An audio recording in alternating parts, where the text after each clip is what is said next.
Good evening. Welcome back to this second segment of the Glazov Gang. Our three superstars with us this evening, Morgan Brittany, James Riley, and Anne-Marie Murrell. Welcome back to the Glazov Gang for the second segment. Thank you. One in-house matter before we continue with our intellectual discussions. We have to tell everybody, Morgan, you came with a very beautiful green outfit. Yes, I did. And because of the green screen, tell us what happened. I would have been invisible, and you would have seen a talking head, and that was it. And who came to the rescue? Well, she did. My producer, Annie, who is Yay. like a superwoman. Let's give her a hand. Absolutely. Love you. And she... And Anne-Marie, I've got her jacket. Yeah, she took off her jacket. That's right. She was right. so sweet. And talk about solving a problem in a heartbeat. Right. She knew exactly what to do. No Keep panic. her. Keep her. That's right. Okay, and so now everything is resolved, right? It is, absolutely. But why were you dressed... Oh, you're always dressed beautifully, but today you were especially beautiful. Can we tell why? Well, my husband's birthday was yesterday, and he was busy, so we had to go out to dinner tonight, which was great, right before the show. And I heard Anne-Marie correctly say that he's a Pisces. He is, Yeah. yes. And I know, what's- just like her. You're a Pisces? I'm Aries. Oh. Oh, you're I'm right on the Aries. cusp. I'm Oh, the you're first right. day, You're yeah. the first day of the next one. See, he's Yeah. like the What's last the best day. sign to be? Aries. Well, I think it's a Leo. Sagittarius. I think it's a Leo. What are you, Annie? That's Sagittarius? Sag. So am There you I, go. see? And Reza? Pisces? Oh, okay. Oh, and- are we being too Yeah, and California James? here? James? I don't follow it. I'm Capricorn. You don't, but I you're am for a Capricorn? long Okay. time. See, we're too California here. Well, What's your sign? We would get into this, but let's move on now. Hello, and somebody didn't say anything about somebody else's birthday. Anne-Marie's birthday is That's coming right. up when, Anne-Marie? Tomorrow. Tomorrow. Excellent. Happy birthday to you, Well, by the time Anne-Marie. this airs, it'll be over. so Okay. Happy birthday to you. Thank you. Anything special happening? Well, I'm really glad you remembered it without me saying anything. Thanks a lot. Okay, I apologize. Ladies and gentlemen, let's bring up now the second most important thing of this segment, because your birthday is the first important thing. Yeah. Okay? We want to discuss Obama's visit to Israel, but I want to very quickly return to the uninvited panel for a second that we discussed in our first segment. Finish a quick thought and go to you for a minute. What I think the left has done that is completely criminal in the name of humanitarianism, the way it camouflages its monstrous beliefs that leave us vulnerable to totalitarianism. And I'll put it this way. And why, for instance, Robert Spencer and Pamela Geller and all these great warriors are not allowed to speak anymore, and also in the conservative movement.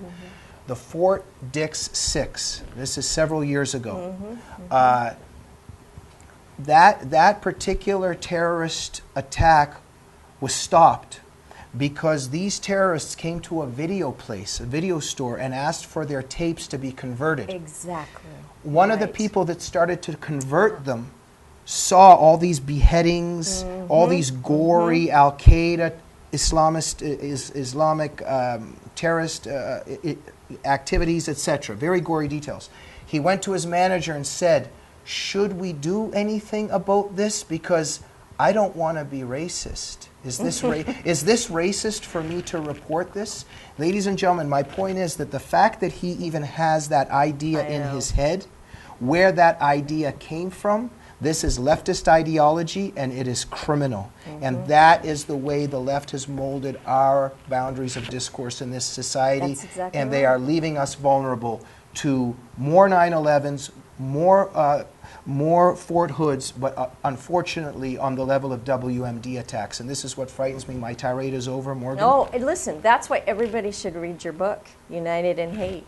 Keep Because- talking. Yeah, because you spell it out and you put it out there, and people need to know. And it's a great book. It really is. But besides that, your quick thoughts. Thank you. Everything that you said is absolutely true, and it's very sad that we have to think about, am I going to be considered a racist? Where are we headed here, Jamie? Where are we headed? It's a tragedy that the left has taken over. And look, we have a warrior like Michelle Bachmann leading 5 people out of 535 in our government. It's a Yeah. catastrophe. James? Well, I mean, how do you fight a war? I mean, the Germans invade Poland. They invade France. I mean, do we pretend that the invasion didn't occur? Do we pretend that fascism wasn't a problem? You cannot fight a tactic. You can't wage a war on terror. Yeah. You have to deal with the root causes of terror. And if that is Islam, if that's the Quran, we have to discuss that. And we Even for the sake of Muslims. I mean, Oh. you cannot, there's no way you can outreach to them unless you understand what they believe. And unless you have people like Spencer and Gaffney and Giller talking about this. in a But public they forum. should be, instead of Brennan, Carey, and Hagel, Exactly. it should be Daniel Pipes, Pamela Geller, and Robert Spencer, and David Horowitz, and Frank Gaffney, and Exactly. Brigitte Gabriel. But instead, we've got people that are saying that jihad is about going to the store and getting to the gym. Anne-Marie? The thing that's really brilliant, though, it's really brilliant the way they have invaded Yes. CPAC, because they're going through the ACU, they're going through the American Conservative Union via Suhail Khan and tax guy Grover Norquist. It's so simple. Well, of course they're Republicans. Of course they're good people. Yeah. That's the way civilization jihad works. They don't go in the front door. They sneak in the back. They find other ways to get in where you don't even recognize them. They blend right in with everybody else, and that's what's happened with CPAC. They have hijacked it. And what a tragedy that a hero like Michelle Bachmann was even abandoned by so many Republicans Yeah. and conservatives when she's a hero telling the truth, and very depressing. We, of course, will get back to all of these subjects on the Glazov gang as the weeks I have to say, unfold. I'm so sorry, but one more thing about the letter. I know that was so rude to you, but it's important. I just heard from an inside source that told me the letter that the 5 congressmen sent throughout, they sent it out to everybody. It was only 3 pages long, and one of the very high up people who could have helped said he hadn't read it.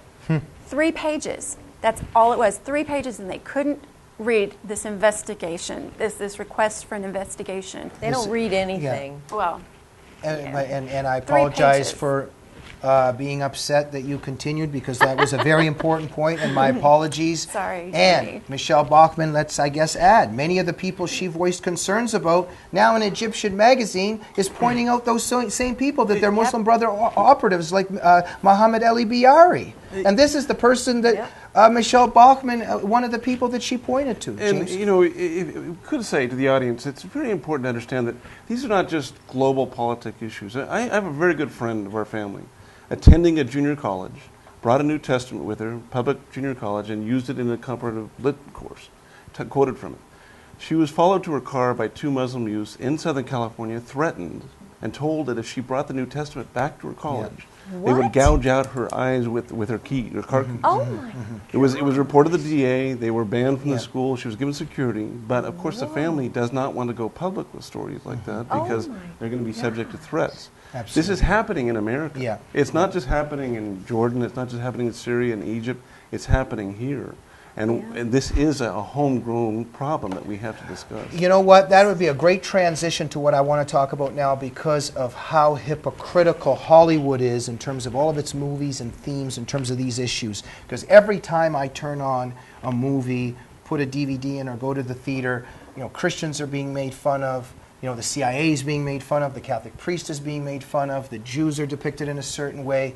Never would they dare have a movie where perhaps somewhere, if they touch on the theme of racism, it's about Arab racism and about Islamic racism and about the theology in Islam that demonizes black people, etc., about the Arab slave trade. Never would this be found. No. So let me use this as a transition, and I think the best way is to talk about Andrew Klavan, my friend, and he is, and I'm honored to know him, a world-renowned and critically acclaimed adult thriller writer.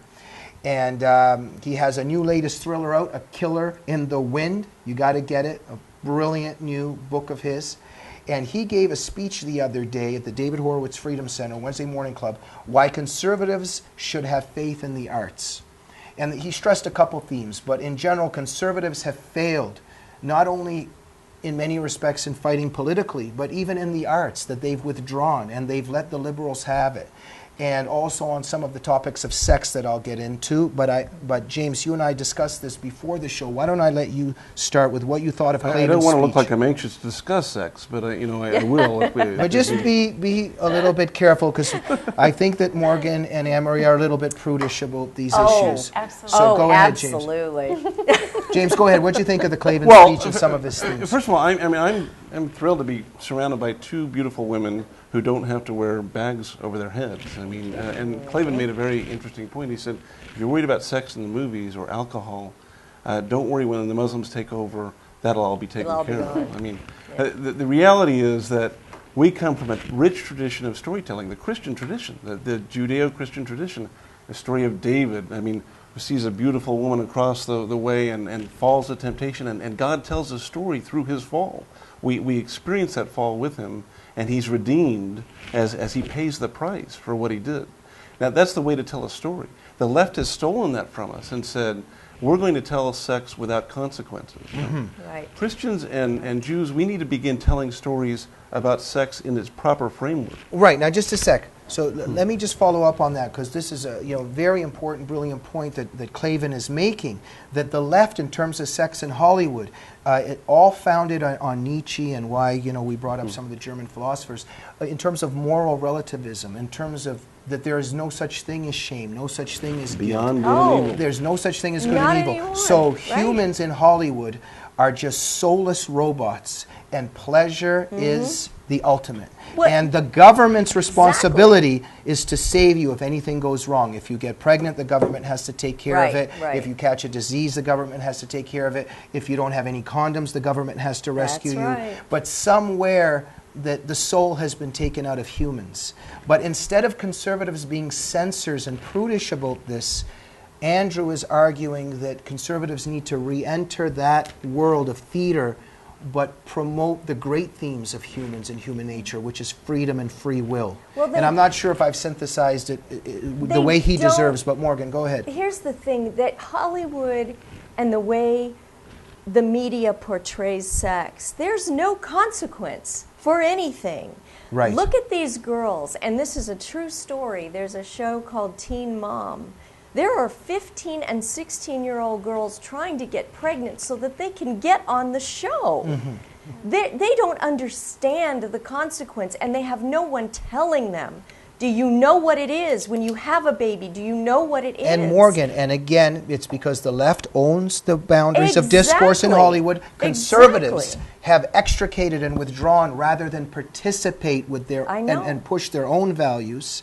But somewhere to criticize that show would make us look judgmental and prudish, Well, you because know we're not what? conducting the argument properly. We have to, okay, you know what? If we're judgmental, then we are. You have to be in certain areas. No, I there know, but have it's to be boundaries. Absolutely, but it's the arguments that we have to put across the table in a more effective way. We need to put our money Yeah. where our mouth is. That's we it. need to begin funding productions Yeah, that tell these values. Absolutely, but I didn't mean that we don't be judgmental. I just mean that conservatives have failed in fighting the political war and getting their message across properly in academia, in Hollywood, and in politics everywhere. Anne-Marie? And the thing with Christian films, I don't want to be ultra critical of those, but they're not always very good. The acting, the production quality, it's just not very good. It's because there's not a lot of, it seems so watered down, and they're trying so hard to be Christian films that they're forgetting that there's truth in life. We're Christians. We just show us the way we really are. We're flawed. We're not perfect. But even as James says, it's if we're going to even depict those stories of the Bible, we have to discuss humanity and every part of it, Adam which and includes Eve sex. came out right? naked, but she had no clothes It's on. not so much what's discussed; it's how the story ends. That's Who's exactly rewarded? right. Yeah. Well, That's what I exactly mean, right. I always say that the way you tell a Hollywood tale of morality in the 80s or 90s about growing up in the 50s, say, the girl who decides to save herself or her husband is the idiot. You can almost always tell she's the prudish idiot. Yeah. She's saving herself or her husband, and so she looks like an idiot. But you take a story like It's a Wonderful Life, and there's sex in it. I mean, you've got Violet Bix, and you've got temptation, and you've got romance, Yeah. but but you're putting it in the context. Exactly. And so the key is it's not It's sex real. per se, it's how it's presented. And as Morgan also pointed out, the way the left does it, it's without any individual responsibility. No, And one of none. my problems with Hollywood and all of this is I'm a grown-up. I'm a grown male. I know what sex is. Why do I need to see it every 5 seconds on the camera? Right. My Right. problem is that it exists in a vacuum rather than with some good, powerful themes and ideas, Well, etc. you have to understand that Hollywood is looking not for us, not our age group anyway. They've pretty much written us off, okay? They want the 14, 15, 16, up to maybe 20-year-olds, okay? Yeah. That's who they want, and that's what they're, and look at our society, look at our culture. Another tragic realm where the left is waging war and winning and destroying our culture, making us vulnerable on so many levels. We have run out of time, but quickly, I want to at least touch on the Obama visit to Israel. Obama has waged war on Israel, on the Jewish state. He has reached his hand out in solidarity to the enemies of Israel in the United States. Now he's come to Israel, and he seems to be kind of friendly on this first day, and pretending he's on the side of Israel, etc. Just very quickly, what's your take on Obama's visit to Israel and what it represents? Anne-Marie? When I was a kid, my family, we drove to Florida. We were going to go to Disney World, driving from Texas to Florida. And they made us stop in the middle of this trip to Vicksburg and like drive around this cemetery. My sister and I were so mad, but because we weren't at Disney World yet. I think that Israel for Obama is Vicksburg, and he's all excited because he gets to go to Palestine next. He's going to meet with with Abbas, and he's going to meet with King Abdullah in Jordan. I think that's the part of his I think trip it's just he's an excited outrage. about. Absolutely, and instead of denouncing the glorification of Hitler and of Mein Kampf and among the Palestinians, he's just not saying anything. James, Well, briefly? my question for President Obama is, how's that working out for you? Yeah. I mean, Yeah. you know, how's this, Right. how's this gentle hand of the Arab world been working out in terms of foreign policy? We've got chaos over there. Yeah, and they're killing our ambassador, etc., etc., right? I think this is all for show. I really do. I think too. he's on another vacation, seeing a part of the world he's never been to before. I don't think this is anything except all for show. And I'm telling you, if he lets Syria get away with what they're doing, and they get rid of Abbas and he's gone, you know who's going to step in, don't you? Muslim Brotherhood. They're going to Absolutely. take it over. So Yep. he's not even paying attention. He's more interested in basketball Yeah, than he is in absolutely. Israel. And what I think is disgusting, I was even watching CNN before I got here with Aaron Burnett, it's just the coverage is just unbelievable. Why aren't they talking about the fact that Obama has to, if he really cares about peace, he should say, Palestinian media, mosques, schools, stop teaching that Right. Jews are descendants of apes and pigs. Exactly.